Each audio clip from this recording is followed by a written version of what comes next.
In the ancient world, stories of warriors were everywhere. Kings commanded massive armies. Soldiers fought with swords, shields, and chariots. Entire nations rose and fell on the strength of their military power. But among all the warriors of history, there was one man whose strength seemed almost impossible. A man who did not need an army. A man who did not need weapons. A man whose power came from somewhere far beyond human ability. His name was Samson, and the stories about him sounded almost unbelievable. They said he once killed a lion with his bare hands. Not with a spear, not with a sword, but with nothing but the strength of his own arms. They said he once fought an entire group of enemies alone and won. And on another day, surrounded by 1,000 soldiers, Samson picked up the jawbone of a donkey and used it as a weapon. By the time the battle was over, 1,000 men lay defeated. One man, one weapon, 1,000 enemies. Stories like these spread quickly across the land. To the people of Israel, Samson became a symbol of hope. For years, their nation had been suffering under the oppression of a powerful enemy, the Philistines. The Philistines controlled the land with iron weapons and organized armies. They were strong, disciplined, and feared across the region. Israel, by comparison, was weak and divided. But Samson was different. He was not like ordinary men. Something about him was supernatural. When he fought, it was as if a force far greater than his own muscles filled his body with strength. To the Israelites, he looked like the answer to their prayers. To the Philistines, he looked like a nightmare. But Samson's story is not only about strength. In fact, his story becomes unforgettable because of something far more tragic. Despite his incredible power, despite his victories, despite being chosen by God for a special purpose, Samson had a weakness that would eventually destroy him. And that weakness was not an enemy army. It was not a sword. It was not even fear. His weakness was his heart. Because the strongest man who ever lived would one day lose everything. Not in a battlefield, but in the presence of one woman. Her name was Delilah. She was not a warrior. She did not command armies. But she would succeed where thousands of soldiers had failed. She would discover the one secret Samson had protected his entire life. The secret behind his strength. And once that secret was revealed, everything would change. The man who once tore apart lions would soon be captured by his enemies. The man who once terrified armies would soon become a prisoner. The warrior who once stood unstoppable would eventually stand blind, chained, and humiliated. But the tragedy of Samson's story is not just about betrayal. It is about how easily strength can be undone by weakness. Because Samson had been chosen for something extraordinary long before he was born. His life had been part of a divine plan. A plan meant to deliver the people of Israel from their enemies. And from the very beginning, there was something different about him. Something sacred. Something powerful. Something that was never supposed to be broken. Yet the same man who could defeat armies struggled to control his own desires. And that struggle slowly led him toward a path he never expected. A path that would lead him directly into the arms of the woman who would betray him. But before Samson ever met Delilah, before the battles, before the betrayals, before the fall, there was a moment that changed everything. A moment when an angel appeared with a message that sounded impossible. A message about a child who had not even been born yet. A child who would grow into the strongest man in the world. A child whose life would shape the destiny of Israel. That child was Samson. And from the very beginning, his life was marked by a promise. A promise that his strength would come from God. But that promise also came with a condition. One sacred rule that could never be broken. For as long as Samson obeyed that rule, his strength would remain. But the moment that rule was broken, the power that made him unstoppable would disappear. And the strongest man in the world would discover a painful truth. Sometimes the greatest battles we fight are not against enemies, but against ourselves. When you hear the full story of Samson, one question becomes impossible to ignore. How could a man strong enough to defeat armies be defeated by love? And how could a hero chosen by God fall so completely? To understand that, we must go back to the beginning, to a quiet moment, to a small family in Israel, and to the mysterious promise of a child who would grow into one of the most powerful and tragic figures in the entire Bible. When you understand how Samson's story began, you will realize that his fall was not sudden. It was the result of choices. Choices that slowly led the strongest man in the world toward his final and unforgettable moment. And that moment would shake the Philistine Empire itself. But before the temple collapsed, before the final prayer, before Samson's last act of strength, there was the birth of a child who was destined to change history. And that story begins with a message from heaven. Long before the battles, long before the legends, long before the name of Samson became known across the land, his story began with silence. At that time, the people of Israel were living through one of the darkest periods in their history. For years, the nation had turned away from God. Instead of following the laws and guidance that had once united them, many people began adopting the customs and beliefs of the surrounding nations. As a result, Israel grew weaker. And when a nation becomes divided and weak, its enemies begin to notice. One enemy in particular rose to power during this time: the Philistines. The Philistines were strong, organized, and ruthless. They possessed advanced weapons made from iron, something that many other nations in the region did not yet have. Their armies were disciplined, their cities were fortified, and their control over the land grew stronger each year. Eventually, the Philistines began dominating Israel. For 40 years, they ruled over the Israelites with fear and oppression. Villages were taxed heavily. Travel became dangerous. Many Israelites felt helpless. It was during this difficult time that God began preparing someone who would one day challenge the power of the Philistines. But the story did not begin with a warrior. It began with a woman. The Bible tells us about a man named Manoah who lived in the region of Zorah. He belonged to the tribe of Dan. Manoah and his wife lived a quiet life. But there was one deep sorrow in their household. They had no children. In the ancient world, this was not just a personal sadness. It was often seen as a sign of great hardship. Children were considered a blessing and a source of hope for the future. For many years, Manoah and his wife had lived with this disappointment. But one day, something extraordinary happened. While Manoah's wife was alone, a mysterious figure appeared before her. The figure was not an ordinary traveler. He was an angel of the Lord. The sudden appearance must have been terrifying. Yet the angel spoke with calm authority. He told her something she had probably dreamed of hearing for years. "You are going to have a son." The message must have sounded impossible. After so many years without children, how could this suddenly happen? But the angel's message continued. This child would not be ordinary. He would be chosen for a special purpose. From the moment he was born, his life would be dedicated to God. The angel explained that the child would follow a sacred vow known as the Nazirite vow. This vow set certain people apart for a holy purpose. There were strict rules that came with it. The child would never drink wine or any fermented drink. He would avoid anything considered spiritually unclean. And most importantly, a razor must never touch his head. His hair would remain uncut for his entire life. This rule was not just symbolic. It represented a life set apart for God's service. As long as he honored this sacred commitment, God's power would be with him. The angel then revealed the child's future mission. The boy would grow up to begin delivering Israel from the power of the Philistines. For 40 years the Philistines had ruled over Israel. But this child would one day rise against them. He would become the beginning of Israel's resistance. The message was astonishing. A child who had not even been born yet would grow into a warrior capable of challenging an entire empire. After the angel finished speaking, he disappeared. Shaken and amazed, Manoah's wife hurried to find her husband. When she found Manoah, she told him everything. She described the mysterious visitor. She repeated every word the angel had spoken. Manoah listened carefully, but he wanted to be certain. So he prayed. He asked God to send the messenger again so that they could understand exactly how to raise the child. Remarkably, the prayer was answered. The angel appeared again. This time Manoah himself was able to speak with the messenger. Manoah asked how the child should be raised. The angel repeated the instructions. The child's life must follow the Nazirite vow from birth.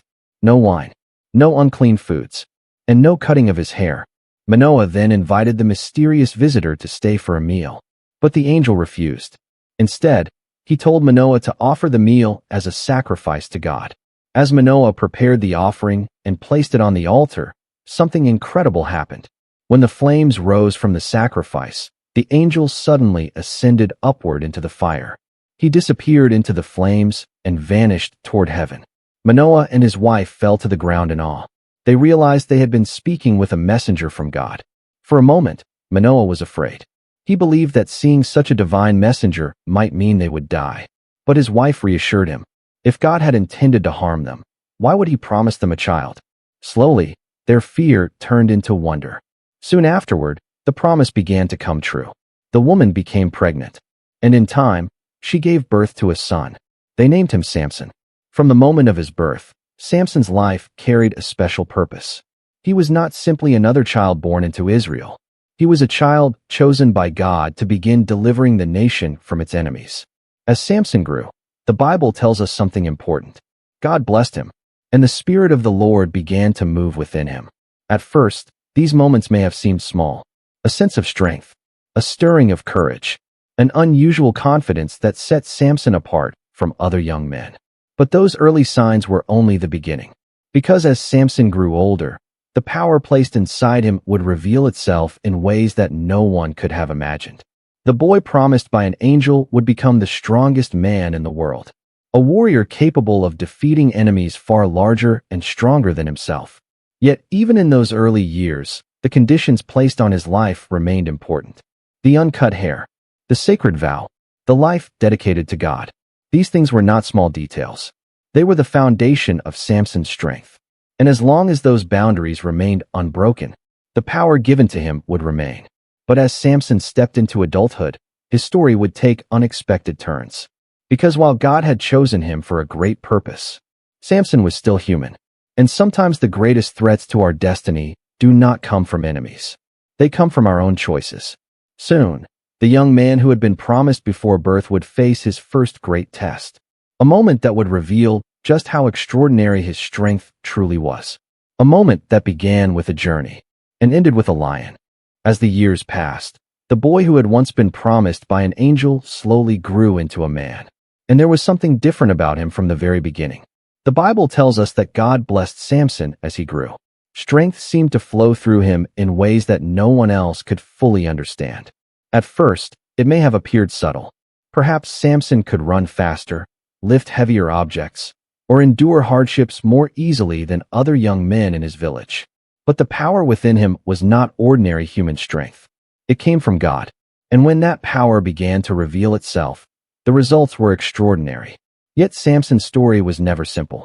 Despite being chosen for a sacred purpose, Samson did not always follow the path people expected from someone dedicated to God. In fact, one of the first major events in his adult life revealed a tension that would follow him for the rest of his story. One day, Samson traveled down toward the Philistine city of Timnah. This decision itself was unusual. The Philistines were not allies of Israel. They were the very people who had ruled over Israel for decades. Many Israelites avoided close contact with them whenever possible. But Samson did something unexpected. While visiting Timnah, he saw a woman. She was a Philistine, and immediately Samson decided that he wanted to marry her. When he returned home, he told his parents. He asked his father, Manoah, to arrange the marriage. His parents were troubled by the request. They reminded him that many women in Israel followed the traditions and faith of their own people. Why would Samson choose a woman from a nation that oppressed Israel? But Samson insisted. "Get her for me," he said. "She is the right one for me." The Bible later explains something mysterious about this moment. Although Samson did not realize it at the time, this situation would eventually create conflict between him and the Philistines. And that conflict would play a role in the larger plan God had for delivering Israel. Still, at the time, Samson's parents were concerned. Yet they agreed to travel with him to Timnah to arrange the marriage. During one of these journeys, Samson walked ahead of his parents through the countryside. The road passed through vineyards and rocky hills. It seemed like an ordinary walk. But suddenly, the quiet landscape erupted with danger. A young lion appeared. The animal roared as it rushed towards Samson. In the ancient world, lions were one of the most feared predators. A lion attack usually meant certain death. Samson had no weapons. No spear, no sword, no shield, only his bare hands. But in that moment, something extraordinary happened. The Spirit of the Lord rushed upon him. Strength surged through his body. And Samson did something almost impossible. He grabbed the lion and tore it apart with his hands. The Bible describes it simply, but the image is astonishing. He killed the lion as easily as someone might tear apart a young goat. When it was over, The animal lay dead on the ground. Samson stood alone beside it. What makes this moment even more surprising is that Samson did not tell his parents what had happened. He continued the journey as if nothing unusual had occurred. Eventually, the marriage arrangements were completed. But sometime later, as Samson traveled along the same road again, he noticed something strange. The dead lion's body was still there. But now something had changed. Inside the carcass of the lion, a swarm of bees had created a hive. And within that hive was honey. Samson reached inside and gathered some of the honey in his hands. He ate it as he walked along the road. Later, he even gave some to his parents, though he did not tell them where it had come from. This moment might seem small, but it would soon play a surprising role in the events that followed. When the time for the wedding arrived, Samson traveled again to Timnah. In the ancient world, wedding celebrations could last for several days. Families and friends gathered for large feasts filled with food, music, and conversation. The Philistines arranged for 30 men to accompany Samson during the celebration. Perhaps they wanted to keep an eye on him. Perhaps they were simply following their traditions. During the feast, Samson decided to challenge the men with a riddle. Riddles were a common form of entertainment at gatherings like this. But Samson's riddle was unusual. It was based on the strange experience he had with the lion and the honey. He said, "Out of the eater came something to eat. Out of the strong came something sweet." The riddle puzzled the men. They had never seen the lion. They had no idea what Samson was talking about. For 3 days, they tried to solve it. But they failed. Finally, the Philistine men turned to Samson's new bride. They pressured her to discover the answer. If she did not help them, they threatened to harm her and her family. Afraid for her life, the woman approached Samson again and again, asking him to reveal the answer. At first, Samson refused. But day after day, she continued pleading with him. Finally, worn down by her persistence, Samson told her the secret. She immediately passed the answer to the Philistine men. Before the feast ended, the men returned to Samson with the solution. "What is sweeter than honey?" they said. "What is stronger than a lion?" Samson instantly realized what had happened. They could only know the answer if someone had told them. And the only person he had shared it with was his bride. Anger surged through him. The betrayal cut deeply. The Spirit of the Lord again came upon Samson, and his strength returned with unstoppable force. He traveled to the nearby city of Ashkelon, confronted 30 Philistine men, and defeated them. Then he took their garments and brought them back to the men who had solved his riddle. The wedding celebration ended in chaos, and Samson left in anger. Meanwhile, the woman he had intended to marry was given to another man. This moment marked the beginning of something much larger. The tension between Samson and the Philistines was growing. What began as a riddle at a wedding feast would soon erupt into open conflict. The strongest man in Israel had now experienced betrayal, and that betrayal would ignite a chain of events that neither Samson nor the Philistines could control. The battles that followed would shake the entire region. But even as Samson's strength began to terrify his enemies, one truth remained quietly in the background. His greatest danger was not the armies of the Philistines. It was the choices he continued to make. Choices that would eventually lead him toward the most dangerous encounter of his life. Because the story of Samson was only just beginning. Soon, the conflict between him and the Philistines would explode into full-scale violence. And when it did, the world would witness just how unstoppable the strongest man in the Bible truly was. After the disaster of the wedding in Timnah, anger burned inside Samson like a fire that refused to die. He had trusted the woman he intended to marry. He had shared his secret riddle with her, and she had betrayed him. To Samson, this was not just a broken marriage. It was humiliation. And in the culture of the ancient world, humiliation often led to revenge. Some time passed after Samson stormed away from the wedding feast. Eventually, he decided to return and see the woman he had planned to marry. Perhaps he hoped things could still be repaired. Perhaps he believed the conflict had cooled. Carrying a young goat as a traditional peace offering, Samson traveled again toward Timnah. But when he arrived, he was met with shocking news.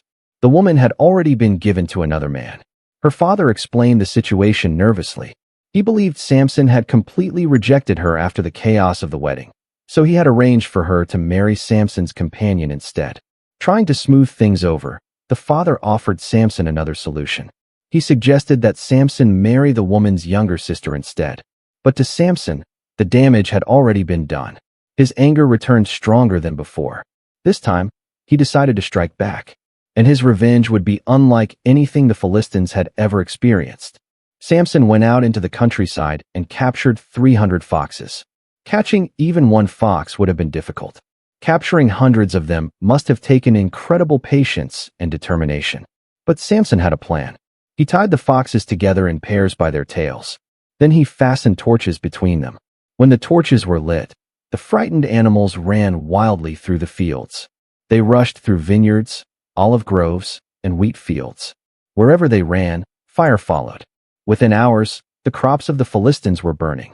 Fields of grain turned to ash. Vineyards were destroyed. Olive trees were scorched. It was a devastating blow to the Philistine economy.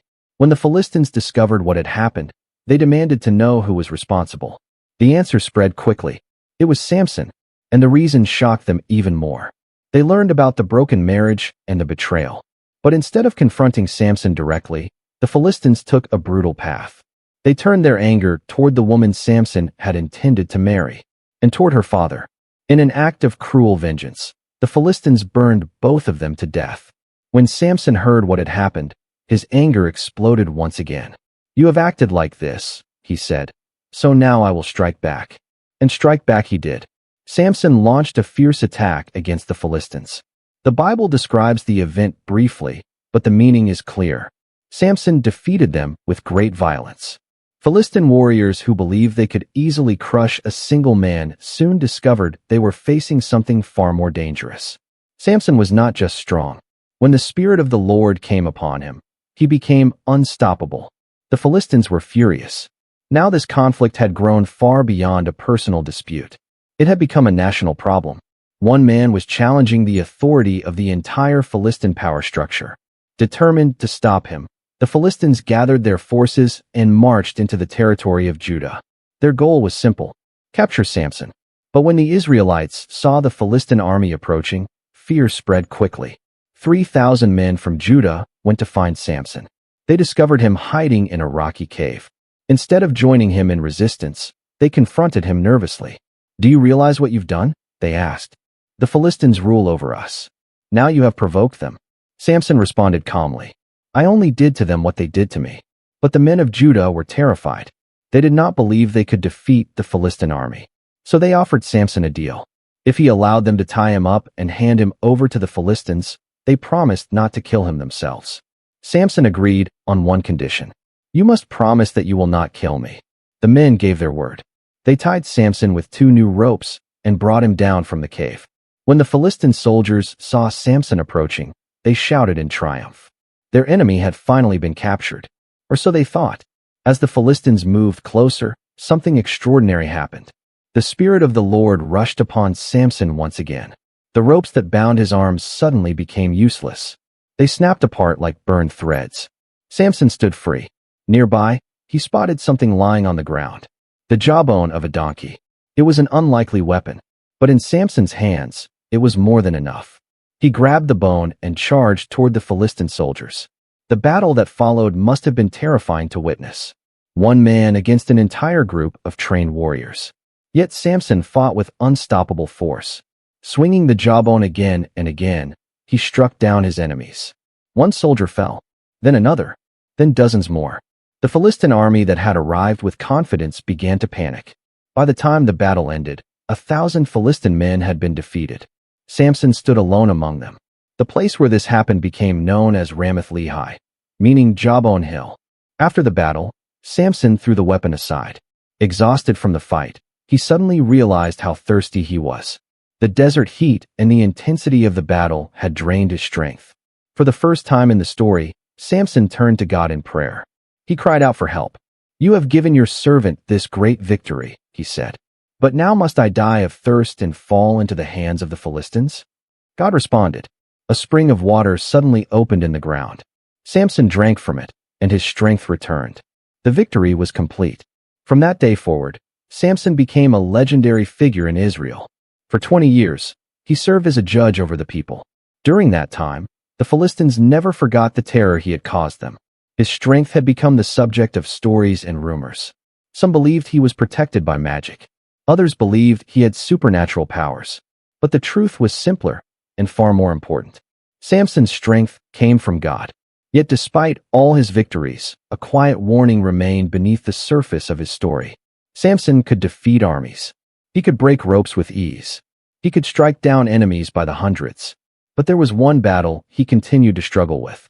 The battle within his own heart. Because Samson had a pattern. He was drawn again and again toward dangerous relationships. Toward choices that slowly pulled him closer to the very enemies he had been called to defeat.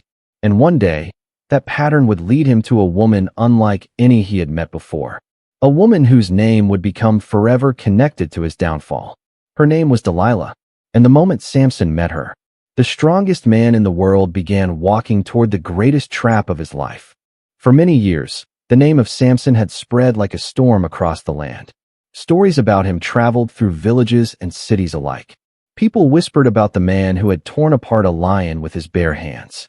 They spoke about the warrior who had burned entire fields with fire and defeated 1,000 soldiers using nothing but the jawbone of a donkey. To the Israelites, Samson was a hero. To the Philistines, he was something far more dangerous. He was a threat that could not be ignored.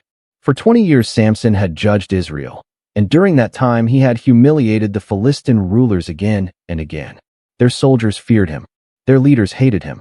But they had never been able to capture him. Every time they tried, Samson escaped. Every trap had failed. Every ambush had collapsed. And the reason was simple. No one understood the secret behind his strength. As long as that mystery remained hidden, Samson seemed unstoppable. But eventually, the Philistine leaders realized something important. If they could not defeat Samson through force, perhaps they could defeat him through deception. And the opportunity for that deception arrived when Samson met a woman. Her name was Delilah. The Bible gives very little description about her background. We do not know exactly where she came from.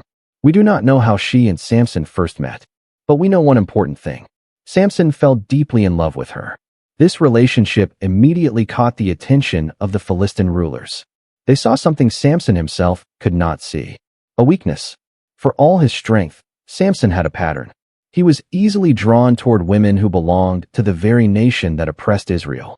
And the Philistine leaders believed this weakness might finally allow them to defeat the man who had terrorized them for so long.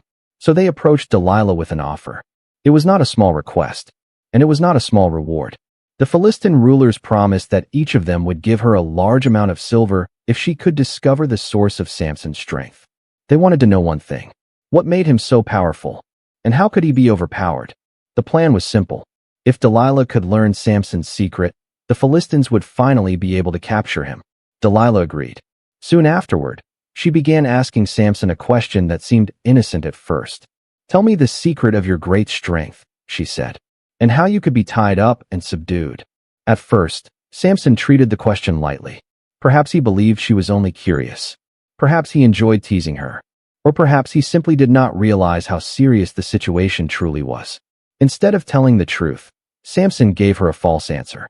"If someone ties me with 7 fresh bowstrings that have not been dried," he said, "I will become as weak as any other man."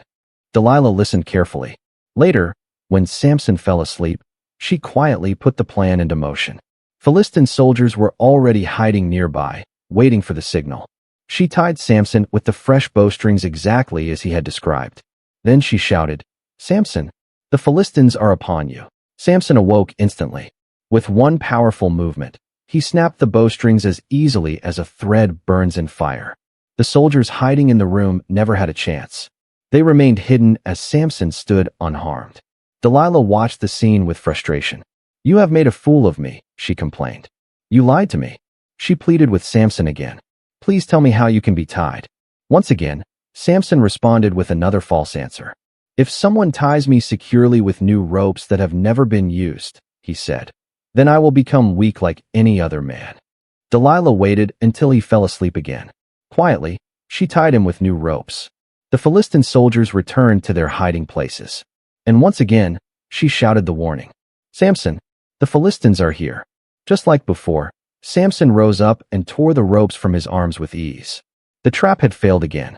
Delilah's frustration grew stronger. She accused Samson of playing games with her. "How can you say you love me?" she demanded, "when you will not trust me?"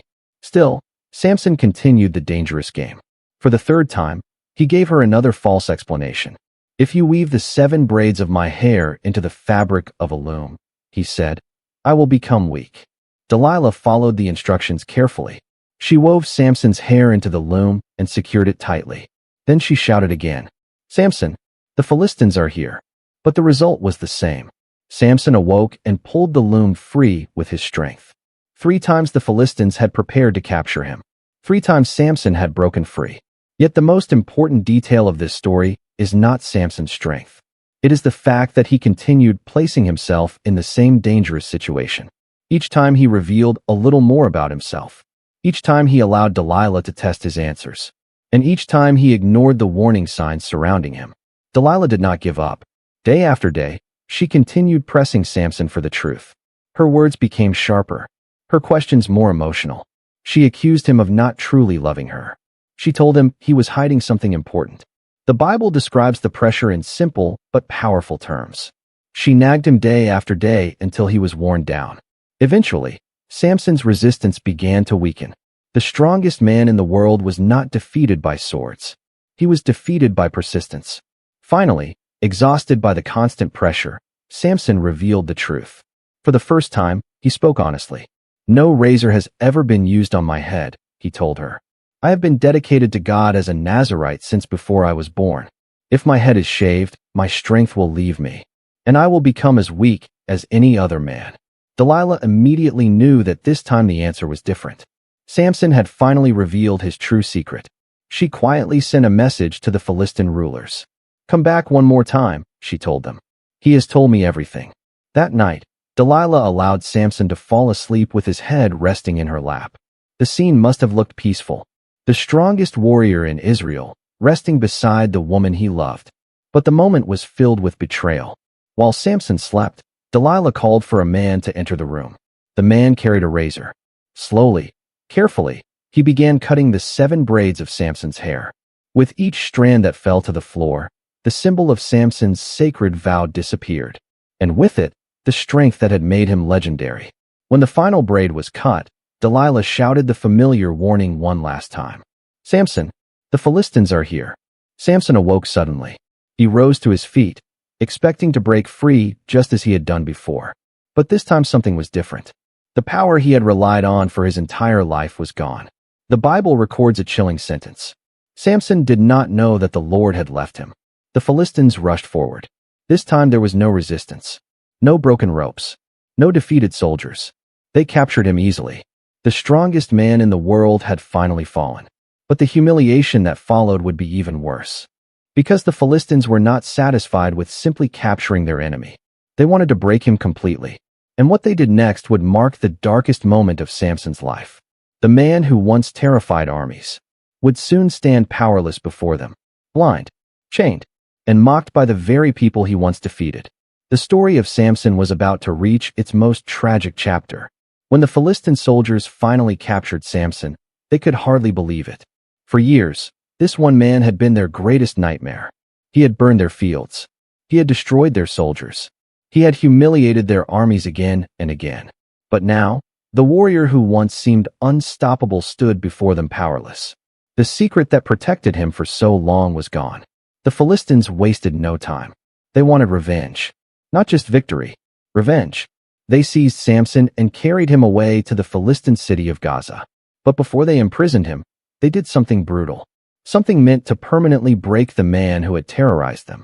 They gouged out his eyes. In the ancient world, blinding a prisoner was one of the cruelest punishments possible. It ensured that the captive could never escape. It also turned a once powerful warrior into a helpless man. For Samson, the humiliation must have been overwhelming. The man who once saw enemies from far away, the man who fought entire armies, now lived in complete darkness. Chains were fastened to his body. Heavy bronze shackles bound his hands and feet. Then the Philistines forced him into hard labor. They placed him inside a prison mill. Day after day, Samson was made to grind grain like an animal. Round and round he walked, hour after hour. The man who once shattered ropes like thread now dragged chains behind him. The warrior who once struck down 1,000 soldiers now pushed a grinding stone. It was a complete reversal of his life. Power had become weakness. Freedom had become captivity. Honor had become humiliation.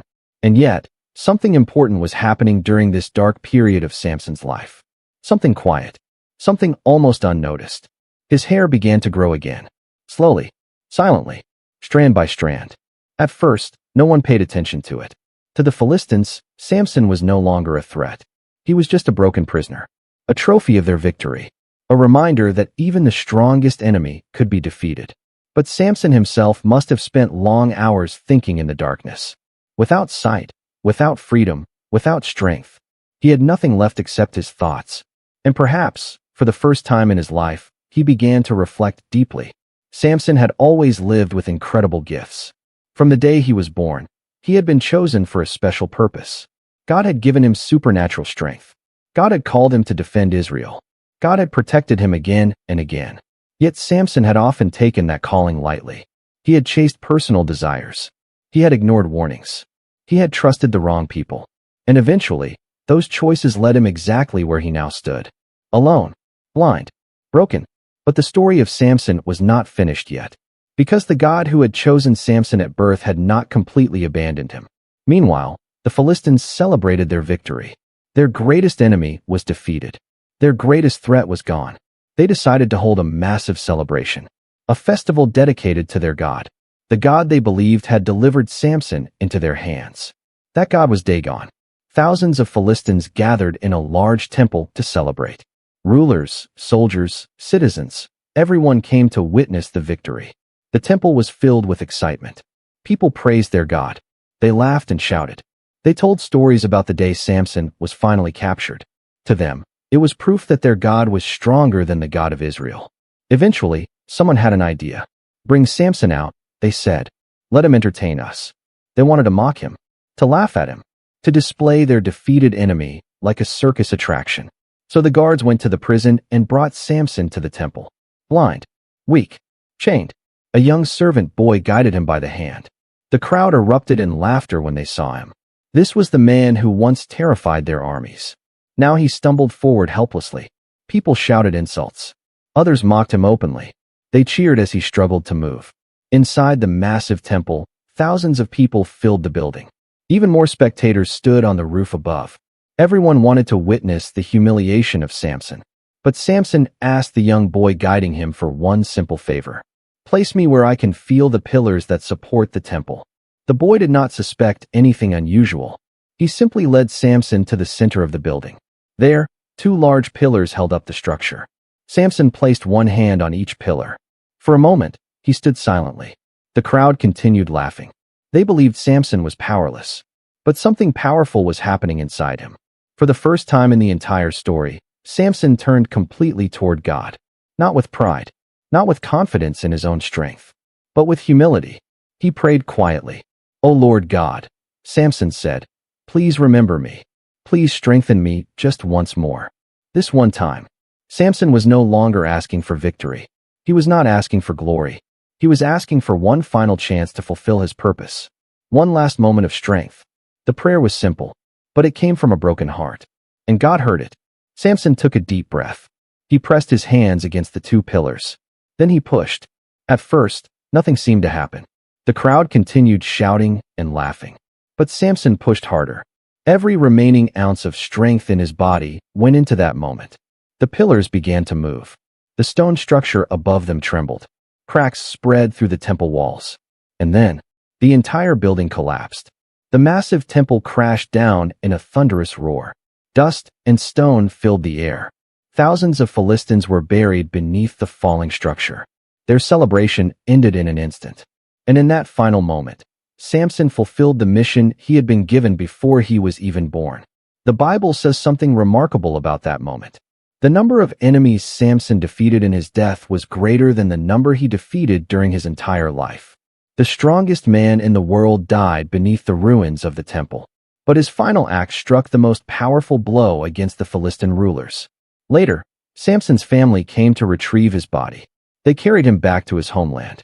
And they buried him in the tomb of his father.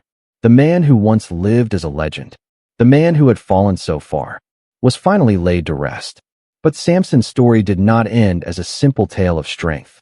It became something deeper, something more important. Because Samson's life was not just about muscles and battles. It was about choices, about purpose, about what happens when someone called by God begins to drift away from that calling, and about what can happen when that person finally turns back to God, even at the very end. The ruins of the fallen temple still echoed with silence after the collapse. Dust hung heavy in the air. Broken stones lay scattered across the ground, and beneath the massive weight of the fallen structure lay the bodies of thousands of Philistines. Among them was the man they had once feared more than any army, Samson. For the Philistines, the moment that was supposed to celebrate their greatest victory had become their greatest disaster. They had gathered to mock their enemy. They had laughed at the man they believed was broken. But in a single moment, their celebration turned into destruction. The temple they believed honored their God was now a pile of rubble, and the man they thought was powerless had delivered one final, devastating blow. Yet Samson himself would never see the aftermath. The man who had lived his final years in darkness now rested in a deeper silence. His life had ended in the very act that completed his purpose. But to truly understand the meaning of Samson's story, we must look beyond that dramatic final moment. Because Samson's life was not simply a story about physical strength. It was a story about calling. Long before Samson was born, his life had been marked for a special mission. God had chosen him to begin delivering Israel from the oppression of the Philistines. That mission had shaped every part of his life. From the Nazirite vow that forbade him from cutting his hair, to the supernatural strength that allowed him to defeat enemies far stronger than himself. But Samson's story also shows something deeply human. Even someone chosen for a great purpose can struggle with weakness. Samson was fearless in battle, but in his personal life, he often made dangerous choices. Again and again, he trusted people who could not be trusted. Again and again, he followed his desires instead of wisdom. And those choices slowly pulled him away from the purpose he had been given. His downfall did not happen in a single moment. It happened gradually, one compromise at a time, one careless decision after another, until finally, he revealed the secret that should never have been spoken. The moment his hair was cut, the symbol of his sacred vow was broken. But the deeper truth was not about hair. It was about obedience. Samson's strength was never truly in his muscles. It came from his relationship with God. And when that relationship was neglected, the strength disappeared. Yet the most powerful part of Samson's story appears at the very end. Because even after his failure, even after his humiliation, even after the years of darkness and prison, God was still willing to hear his prayer. That final prayer inside the temple was not long. It was not eloquent. It was simply honest. Remember me. Those two words carried the weight of a lifetime. In that moment, Samson understood something he had ignored for many years. His strength had never truly belonged to him. It had always been a gift. And for the first time, Samson asked for that gift not to glorify himself, but to fulfill the purpose he had once been given. That is why the final moment of Samson's life was so powerful. It was not just an act of destruction. It was an act of redemption.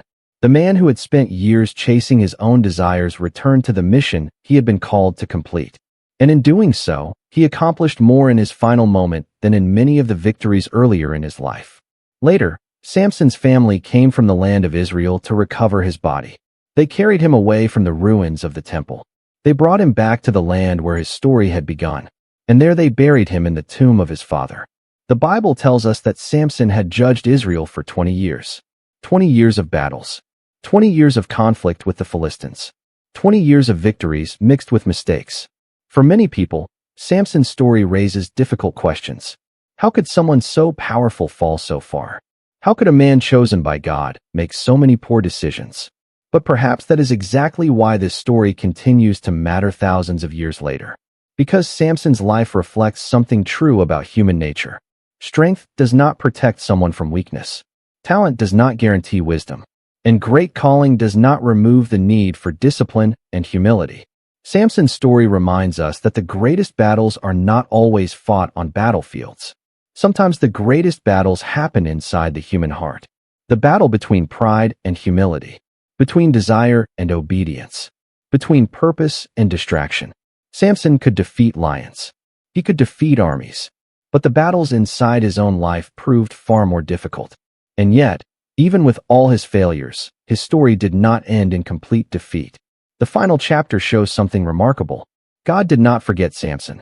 Even after everything that had happened, even after his betrayal and mistakes, the door for redemption was still open, and Samson walked through it in the very last moment of his life.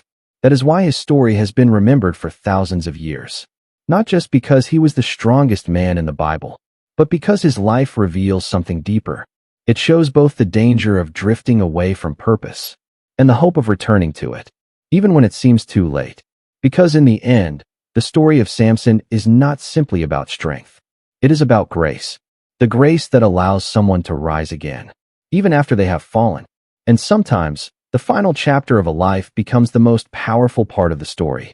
The story of Samson does not end with the collapse of a temple. It ends with a question that echoes far beyond the ruins of that Philistine building. How could a man chosen for greatness fall so far, and yet still finish his life with purpose? Samson's life was filled with contradictions. He was the strongest man in Israel, yet often powerless over his own desires. He was chosen by God before he was even born, yet he repeatedly ignored the responsibility that came with that calling. He defeated armies, lions, and enemies far stronger than himself. But the greatest struggle of his life was not against the Philistines. It was against himself. From the beginning, Samson was set apart. His birth was miraculous. His mission was clear. He was meant to begin delivering Israel from oppression.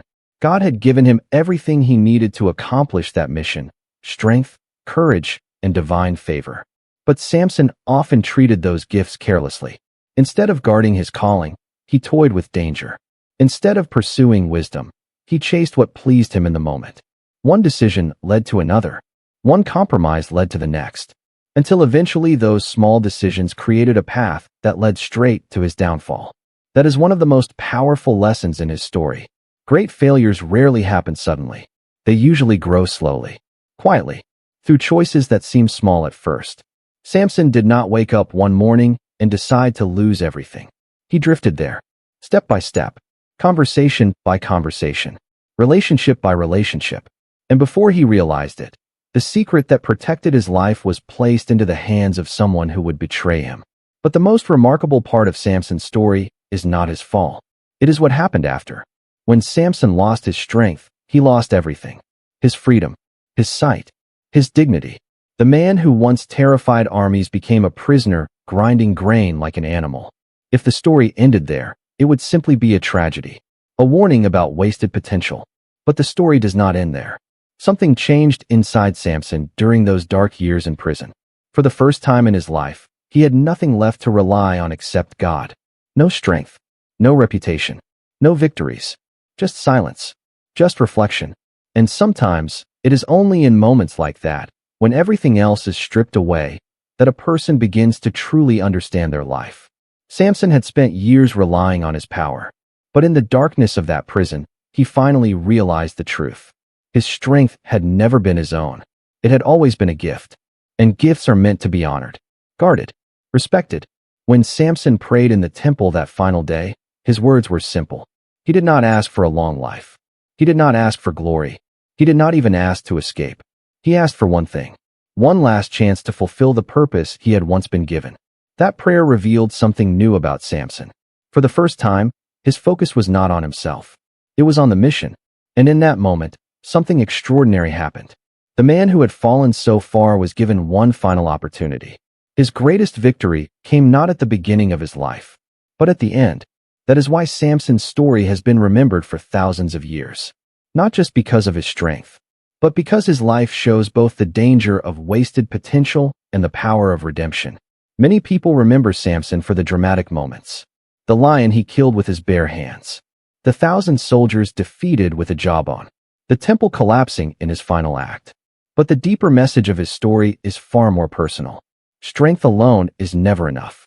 Talent alone is never enough. Even a powerful calling is not enough if it is not protected with discipline and wisdom.